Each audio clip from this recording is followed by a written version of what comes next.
ನಿನ್ನೆ ನೂತನವಾಗಿ D K Shivakumar ಸಾಹೇಬರು CM ಆಗ್ಯಾರ.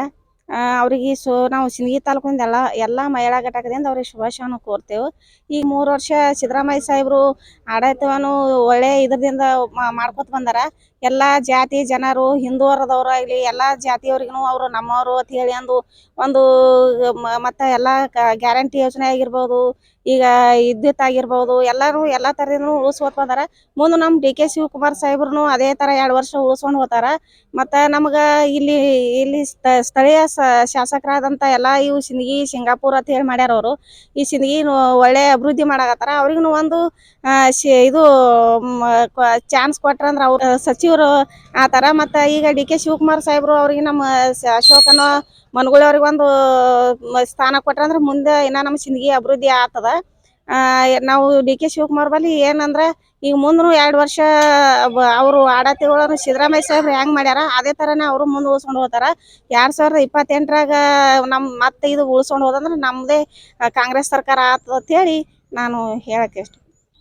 ನಾನು ಮೊದಲನೇದಾಗಿ ಹಿಂದುಳಿದ ವರ್ಗದ ನಾಯಕರು, ರಾಜ್ಯದ ಮಾಜಿ ಮುಖ್ಯಮಂತ್ರಿಗಳು, ಹಾಗೆಯೇ ಕೊಟ್ಟ ಮಾತಿನಂತೆ ನಡೆದುಕೊಂಡಿದ್ದಂಥ ಧೀಮಂತ ನಾಯಕರು ಅವರಿಗೆ ನಾನು ವಿಜಯಪುರ ಜಿಲ್ಲೆಯ ಜಿಲ್ಲಾ ಪಂಚಾಯಿತಿಯ ನಾಮನಿರ್ದೇಶಿತ ಸದಸ್ಯನಾಗಿ ನಾನು ಶಿವಣ್ಣ ಕೊಟ್ರಗಸ್ತಿ ಅಂತ ಸನ್ಮಾನ್ಯ ಸಿದ್ದರಾಮಯ್ಯ ಸಾಹೇಬರಿಗೆ ನಾನು ಅಭಿನಂದನೆಗಳನ್ನು ಸಲ್ಲಿಸ್ತೀನಿ ಮೊದಲನೇದಾಗಿ. ಅದಾದ ಮೇಲೆ ಇಂದು ನಮ್ಮ ರಾಜ್ಯದ ನಮ್ಮ ಪಕ್ಷದ ನಾಯಕರು, ರಾಜ್ಯದ ಮುಖ್ಯಮಂತ್ರಿಗಳು ಆಗಿರ್ತಕ್ಕಂಥ ಸನ್ಮಾನ್ಯ ಶ್ರೀ ಡಿ ಕೆ ಶಿವಕುಮಾರ್ ಸಾಹೇಬರಿಗೆ ನಾನು ಅಭಿನಂದನೆಗಳನ್ನು, ಶುಭಾಶಯಗಳನ್ನು ಹೇಳುತ್ತಾ, ಹಿಂದಿನ ನಮ್ಮ ರಾಜ್ಯದ ಮಾಜಿ ಮುಖ್ಯಮಂತ್ರಿಗಳು, ಅಹಿಂದ ನಾಯಕರು, ನಮ್ಮ ನೆಚ್ಚಿನ ನಾಯಕರಾಗಿರ್ತಕ್ಕಂಥ ಸನ್ಮಾನ್ಯ ಸಿದ್ದರಾಮಯ್ಯ ಸಾಹೇಬರು ಎಲ್ಲ ಸಮಾಜದ ಎಲ್ಲ ಜನರ ತಮ್ಮ ಅಧಿಕಾರಾವಧಿಯಲ್ಲಿ ಸಾಕಷ್ಟು ಅಭಿವೃದ್ಧಿ ಕಾರ್ಯಗಳನ್ನು ಮಾಡುತ್ತಾ ಬಂದಿದ್ದು, ಅದರಂತೆಯೇ ಕೂಡ ಈಗಿನ ನಮ್ಮ ಮುಖ್ಯಮಂತ್ರಿಗಳು ಸನ್ಮಾನ್ಯ ಶ್ರೀ ಡಿ ಕೆ ಶಿವಕುಮಾರ್ ಸಾಹೇಬರ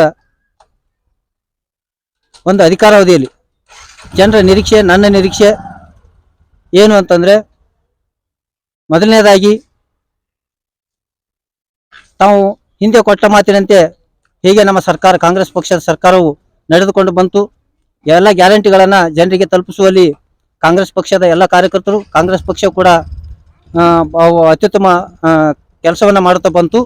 ಅದರ ಹಾಗೆಯೇ ಇಂದು ಕೂಡ ಅದೇ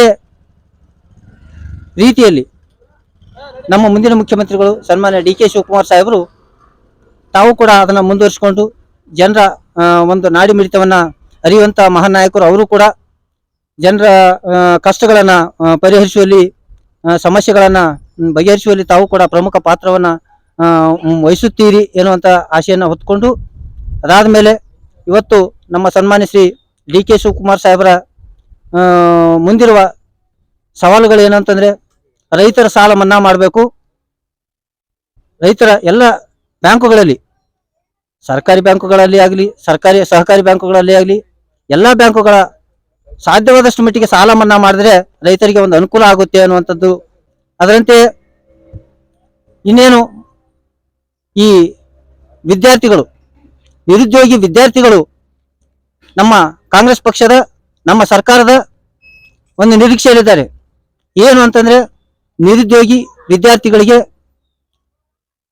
ತಾವು ಅನುಕೂಲ ಮಾಡಿಕೊಡ್ಬೇಕು, ಅವ್ರನ್ನ ಹುದ್ದೆಯನ್ನು ತುಂಬಬೇಕು ಅನ್ನುವಂಥ 54,000 ಹುದ್ದೆಗಳನ್ನು ತುಂಬ್ತೀವಿ ಅನ್ನುವ ಭರವಸೆಯನ್ನು ಕೊಡುತ್ತಾ ಬಂದಿದ್ದು, ಅದನ್ನು ಸನ್ಮಾನ್ಯ ಡಿ ಕೆ ಶಿವಕುಮಾರ್ ಸಾಹೇಬರು ಅದನ್ನು ಆದಷ್ಟು ಬೇಗನೆ ಅದನ್ನೇನಾದರೂ ಸಹಿತ ಮಾಡಿದ್ದೇ ಆದಲ್ಲಿ ಕಾಂಗ್ರೆಸ್ ಕಾರ್ಯಕರ್ತನಾಗಿ ತಮ್ಮಲ್ಲಿ ವಿನಂತಿಸಿಕೊಳ್ಳುವುದೇನೆಂದರೆ, ಮೊದಲನೇದು ರೈತರ ಸಾಲ ಮನ್ನಾ ಮಾಡಬೇಕು, ಎರಡನೇದು ನಿರುದ್ಯೋಗಿ ವಿದ್ಯಾರ್ಥಿಗಳಿಗೆ ಬೇಗನೆ ಶೀಘ್ರ ಖಾಲಿ ಇರುವ ಹುದ್ದೆಗಳನ್ನು ಭರ್ತಿ ಮಾಡಿ ಅವರಿಗೆ ಒಂದು ಆಶ್ರಯದಾತರ ಆಗಬೇಕು. ಶಾಸಕರು, ನಮ್ಮ ನಾಯಕರು, ಕಾಂಗ್ರೆಸ್ ಪಕ್ಷದ ನಾಯಕರಾಗಿರ್ತಕ್ಕಂಥ ಸನ್ಮಾನ್ಯ ಶ್ರೀ ಅಶೋಕಣ್ಣ ಮನಗೂಳಿ ಅವರು ಕೂಡ ತಾವು ನಮ್ಮ ಕ್ಷೇತ್ರದ ಅಭಿವೃದ್ಧಿಯಲ್ಲಿ ಇಂದಿನ ನಿರ್ಗಮಿತ ಮುಖ್ಯಮಂತ್ರಿಗಳಾಗಿರ್ತಕ್ಕಂಥ ಸನ್ಮಾನ್ಯ ಸಿದ್ದರಾಮಯ್ಯ ಸಾಹೇಬರು ಸಾಕಷ್ಟು ನಮ್ಮ ಶಾಸಕರು ಕೂಡ ತಮ್ಮ ಸಹಾಯ ಸಹಕಾರವನ್ನು ನೀಡಿ ನಮ್ಮ ತಾಲೂಕಿನ ಅಭಿವೃದ್ಧಿಯ ಪಥದತ್ತ ಒಯ್ಯುವಲ್ಲಿ ಬಹಳ ಸಹಕಾರವನ್ನು ನೀಡಿದ್ದಾರೆ.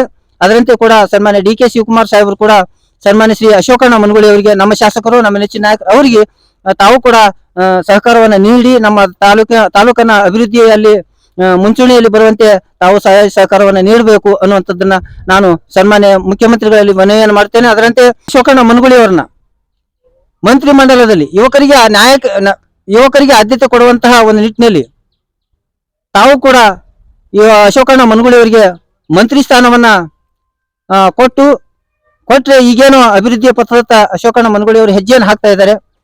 ಅದರ ಪ್ರಯುಕ್ತವಾಗಿ ಕೂಡ ಅಶೋಕಣ್ಣ ಮನಗೂಳಿ ಅವರಿಗೂ ಕೂಡ ತಮ್ಮ ಸಚಿವ ಸಂಪುಟದಲ್ಲಿ ಯುವಕರ ಕೋಟಾದ ಅಡಿಯಲ್ಲಿ ತಾವು ಮಂತ್ರಿ ಸ್ಥಾನವನ್ನು ಕೊಟ್ಟಿದ್ದೆ. ಅದರಲ್ಲಿ ನಮ್ಮ ಸಿಂದಗಿ ತಾಲೂಕು ಅಷ್ಟೇ ಅಲ್ಲ, ಸುತ್ತಮುತ್ತಲಿರುವ ನಮ್ಮ ಬಿಜಾಪುರ ಜಿಲ್ಲೆಯು ಕೂಡ ಅಭಿವೃದ್ಧಿಯಲ್ಲಿ ತಾವು ಸಣ್ಣವರಿದ್ದರೂ ಕೂಡ ತಮ್ಮ ಸಣ್ಣ ವಯಸ್ಸಿನಲ್ಲಿ ಹಿಂದೆ ಯಾರೂ ಮಾಡಿಲ್ಲ ಅಂತಹ ಕೆಲಸಗಳನ್ನ ಇವತ್ತು ಸನ್ಮಾನ್ಯ ಶ್ರೀ ಅಶೋಕಣ್ಣ ಮನಗೂಳಿ ಅವರು ಮಾಡ್ತಾ ಇದ್ದಾರೆ. ಈಗ ನಮ್ಮ ರಾಜ್ಯದಲ್ಲಿ ಕಾಂಗ್ರೆಸ್ ಸರ್ಕಾರ ಬಂದಿಂದ ಇಬ್ಬರು CMಗಳು ನೋಡಿದ್ದು ಆಯಿತು. ಫಸ್ಟ್ನೇ CM ಆದ 3 ವರ್ಷ ಆದರೂ ನಮ್ಮ ರಾಜ್ಯದಲ್ಲಿ ಭ್ರಷ್ಟಾಚಾರವನ್ನು ತೂಗಲಾಡ್ತಾ ಇದೆ. ಭ್ರಷ್ಟಾಚಾರದ ಮೂಲಕವೇ ಅವರು ಆಡಳಿತ ಮಾಡ್ಯಾರ. ಆದರೆ ಈಗ ಡಿ ಕೆ ಶಿವಕುಮಾರ್ ಸಾಹೇಬರು ನೂತನವಾಗಿ ಮುಖ್ಯಮಂತ್ರಿ ಆಗ್ಯಾರಪ್ಪ ಅಂದ್ರೆ ಇವತ್ತು ಅವ್ರು ಏನಾದರೂ ಭ್ರಷ್ಟಾಚಾರ ಹೋಗಲಾಡಿಸ್ಲಕ್ಕೆ ಅವ್ರಿಗಿಂದಲೂ 2 ವರ್ಷನಾಗ ಸಾಧ್ಯ ಆಗಲ್ಲ. ಯಾಕಪ್ಪ ಅಂದ್ರೆ 3 ವರ್ಷ ಅವ್ರು ಏನೂ ಮಾಡ್ಲಿಕ್ಕಾಗಿಲ್ಲಪ್ಪ ಅಂದಾಗ 2 ವರ್ಷನಾಗ ಏನು ಮಾಡ್ತಾರ್ರಿ? ಅದಕ್ಕೆ ನಮ್ಮ ರಾಜ್ಯದ ಜನತೆ ಇವತ್ತು ಗ್ಯಾರಂಟಿಗಳ ಯೋಜನೆ ಬಗ್ಗೆ ಹೇಳಿ ಇವತ್ತು ಜನರು ಬ್ಯಾಸತ್ತು ಹೋಗಿದ್ದಾರೆ. ಆ ಗ್ಯಾರಂಟಿ ಯೋಜನೆ ಕೂಡ ಪರಿಪೂರ್ಣವಾಗಿ ಮುಟ್ಟಿಸುವಂತ ಕೆಲಸ ಕೂಡ ಈ ಸರ್ಕಾರ ಮಾಡಿಲ್ಲ. ಈಗ ಹೇಳ್ತಾ ಇದ್ದಾರೆ ವಿದ್ಯಾರ್ಥಿಗಳಿಗೆ ಶಿಕ್ಷಣದ ಬಗ್ಗೆ ಒಲವು ಕೊಡ್ತೀನಿ ಅಂತ. ಇದು ನಮಗೂ ಕೂಡ ಗ್ಯಾರಂಟಿ ಅನ್ಸಲ್ಲ. ಯಾಕಪ್ಪ ಅಂದ್ರೆ ಗ್ಯಾರಂಟಿ ಮಾಡ್ತೀವಿ ಅಂತ ಹೇಳಿ ನೋ ಗ್ಯಾರಂಟಿಗಳಾಗ್ಯಾವ. ಅದಕ್ಕೆ ಇದು ಒಂದು ಸರ್ಕಾರದಲ್ಲಿ ಇವತ್ತು ಭ್ರಷ್ಟಾಚಾರವನ್ನು ತೋಗಲಾಡ್ತಾ ಇದೆ. ಮುಂದಿನ ದಿನಮಾನದಲ್ಲಿ ಇವರು 2 ವರ್ಷ ಕಳೆದ ನಂತರ ಇವರ ಭ್ರಷ್ಟಾಚಾರ ಮತ್ತು ಇವರು ಮಾಡಿರ್ತಕ್ಕಂಥ ಕಾರ್ಯವನ್ನು ಜನ ಇವತ್ತು ನೋಡ್ಲಕತ್ತಾರ. 2028ಕ್ಕೆ ನಮ್ಮ BJP ಸರ್ಕಾರ ಬರ್ತದ. ಇವತ್ತು ಏನಾದರೂ ರಾಜ್ಯದಲ್ಲಿ ಜನರ ಹಿತಕ್ಕಾಗಿ, ಜನರ ಸೇವೆಗಾಗಿ, ರೈತರ ಸೇವೆಗಾಗಿ, ಶಿಕ್ಷಣದ ಸೇವೆಗಾಗಿ ಮಾಡಿರ್ತಕ್ಕಂಥ ಸರ್ಕಾರ ಯಾವುದಾದ್ರೂ ಅದು BJP ಸರ್ಕಾರ.